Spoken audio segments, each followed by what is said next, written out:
Haleluya, Shalom, selamat pagi Bapak Ibu yang diberkati Tuhan. Senang berjumpa dengan Anda.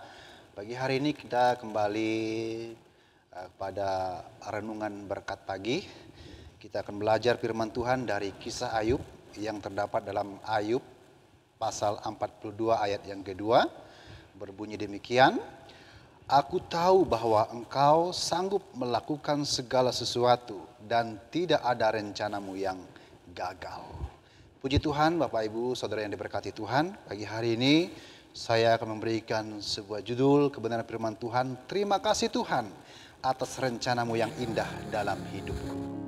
Saudaraku yang kekasih dalam Tuhan Yesus Kristus, kita melihat di sini adalah Ayub adalah orang yang saleh, jujur, takut akan Tuhan, dan menjauhi kejahatan. Ada 4 hal yang Ayub lakukan, yang Ayub miliki dalam kehidupannya. Tetapi saudaraku yang kekasih, kita melihat Ayub bukan hanya menjadi orang yang jujur, menjadi orang yang saleh, takut akan Tuhan, dan menjauhi kejahatan.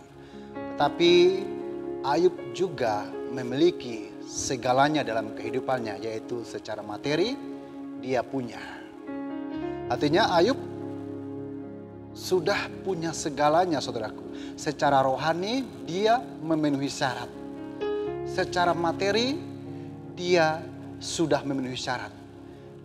Artinya semuanya lengkap dan tidak ada yang kurang dalam kehidupan Ayub.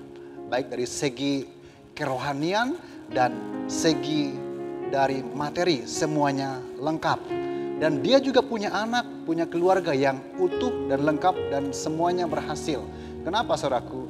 Karena dia memiliki ada 4 hal tadi. Dia jujur, saleh, takut akan Tuhan, dan menjauhi kejahatan. Tetapi saudaraku yang kekasih dalam Tuhan, dalam kesemuaannya yang dia miliki, keberhasilan yang dia capai dalam kehidupannya, baik keberhasilan secara rohani, secara materi, semuanya suatu ketika semuanya ludes dan habis, saudaraku. Dalam sekejap keberhasilan Ayub lenyap.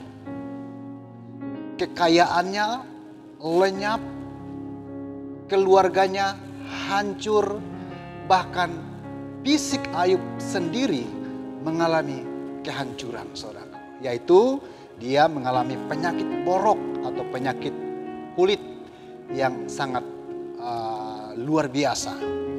Saudaraku yang kekasih dalam Tuhan, kita belajar daripada Ayub.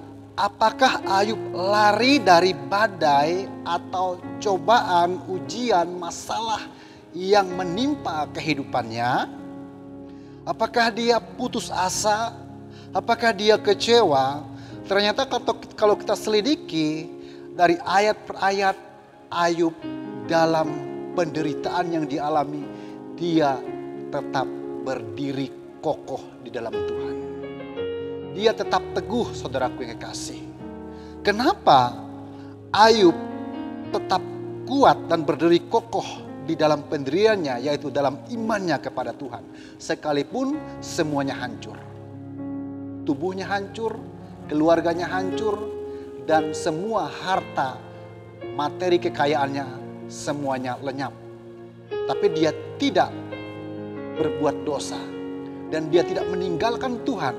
Dia tetap kokoh dengan sebuah persoalan yang dia alami.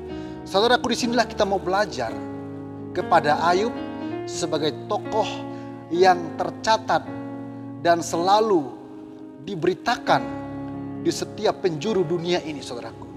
Dan banyak orang belajar dan dikuatkan dari cerita Ayub ini. Nah, kita melihat kenapa Ayub tetap bertahan dalam ujian dalam kehidupannya. Karena Ayub menyadari bahwa di dalam diri Ayub ada rencana Tuhan. Tadi baru kita lihat, saudaraku, dalam Ayub 42 ayat yang kedua, Aku tahu bahwa engkau sanggup melakukan segala sesuatu dan tidak ada rencanamu yang gagal. Ini saudaraku, prinsipnya ini. Kuncinya di sini Ayub bertahan.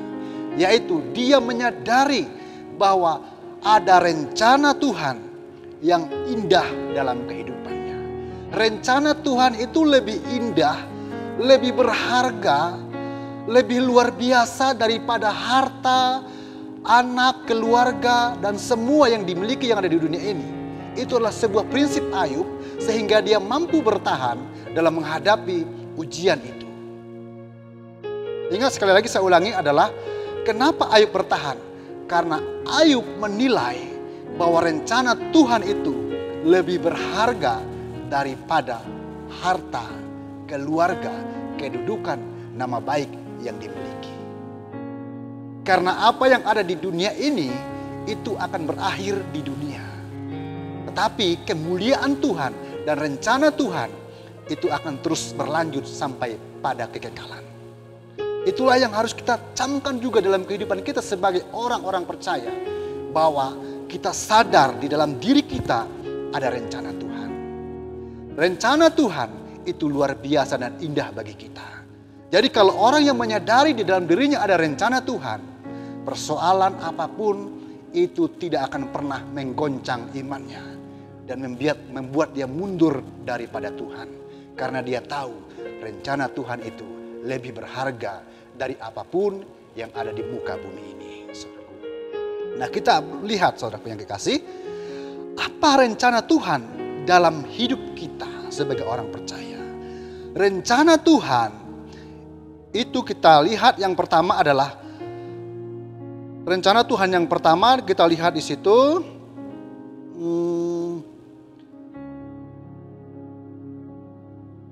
rencana Tuhan yang pertama adalah Dia memberikan kepada kita hari depan yang penuh pengharapan. Ini saudaraku.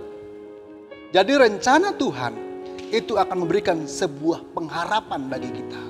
Pengharapan itulah yang membuat Daud bisa bertahan dalam tantangan kehidupan. Kalau kita di posisinya Ayub, bagaimana, saudara?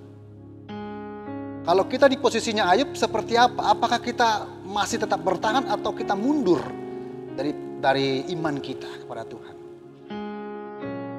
Ada begitu banyak orang hari-hari ini punya masalah sedikit sudah mundur dari Tuhan, mundur dari iman, mundur dari pelayanan, dan mundur dari segala hal karena mereka kecewa dan tidak bisa menerima keadaan dan kenyataan yang ada. Tapi ingat saudaraku, rencana Tuhan itu akan selalu indah bagi kita. Yaitu rencana yang penuh dengan pengharapan. Yang kedua adalah, rencana Tuhan bagi orang percaya adalah kita mau menjadi saksi Tuhan. Itu rencana Tuhan, saudara. Tuhan datang ke dunia ini hanya satu tujuan, untuk menyelamatkan kita dari dosa. Itu misi Tuhan, tidak ada yang lain. Saudaraku yang kekasih dalam Tuhan, ketika kita percaya kepada Yesus dan kita diselamatkan, dan keselamatan itu tidak berhenti hanya kepada kita. Kita mau orang lain juga boleh merasakan dan menikmati keselamatan itu. Kita jangan menjadi anak-anak Tuhan yang hanya sekedar percaya lalu kita berbangga diri dan senang, cukup hanya di kita. Tuhan punya rencana bagi kita, yaitu kita untuk menjadi saksi sebagai pemberita-pemberita kebenaran firman Tuhan. Rasul Paulus pernah berkata bahwa dia pernah berkata, kalau dia tidak memberitakan firman Tuhan, itu adalah sebuah kutukan, seperti itu. Rasul Paulus berkata seperti itu, bahwa celakalah aku kalau aku tidak memberitakan firman Tuhan. Ini orang menyadari, saudaraku, rencana Tuhan. Rencana Tuhan yang terakhir adalah kita mau menjaga dan mengusahakan segala ciptaan Tuhan. Segala sesuatu yang ada di muka bumi ini adalah ciptaan Tuhan. Alam dan segala sumber-sumber alam, air dan udara, semua yang ada di bumi ini. Kita yang menyadari sebagai umat Tuhan, sebagai orang pilihan Tuhan, kita harus menjaga dan mengusahakan itu. Karena itu adalah bagian daripada rencana Tuhan dalam kehidupan kita. Jadi rencana Tuhan yang pertama bagi kita adalah yang memberikan hari depan yang penuh pengharapan. Yang kedua adalah kita menjadi saksi. Dan yang ketiga kita menjaga dan mengusahakan seluruh alam semesta ini. Amin. Inilah renungan kebenaran firman Tuhan. Semoga ini menjadi kekuatan bagi kita. Immanuel, Tuhan berserta